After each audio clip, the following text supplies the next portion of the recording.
La rédaction est mobilisée pour fournir des informations politiques alors que la liste du gouvernement de Sébastien Lecornu est attendue, plus de 20 jours après la nomination du nouveau Premier ministre. Le Parti socialiste détient une influence cruciale sur la survie du gouvernement Lecornu, mais fait face à un dilemme entre provoquer l'instabilité ou ne pas obtenir de concessions.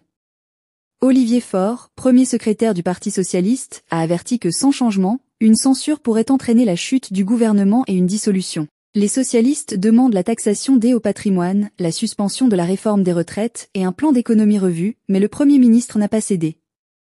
La France insoumise prévoit de déposer rapidement une motion de censure après l'ouverture de la session parlementaire.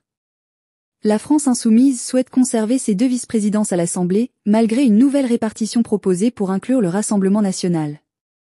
Le Rassemblement national ne censurera pas le gouvernement si le budget inclut des baisses d'impôts et de dépenses. Sébastien Lecornu a une cote de popularité de 32%, supérieure à celle d'Emmanuel Macron et François Bayrou avant l'été, mais reste l'un des premiers ministres les plus impopulaires à sa nomination. La popularité d'Emmanuel Macron a chuté à 22%, atteignant un record d'impopularité selon un sondage Odoxa. Sébastien Lecornu a rencontré les chefs de parti pour préciser sa feuille de route, promettant des propositions de baisse d'impôts, notamment en faveur du travail. Le Premier ministre a promis de dévoiler son gouvernement avant le début des travaux parlementaires, avec un rendez-vous prévu avec les socialistes pour éviter la censure.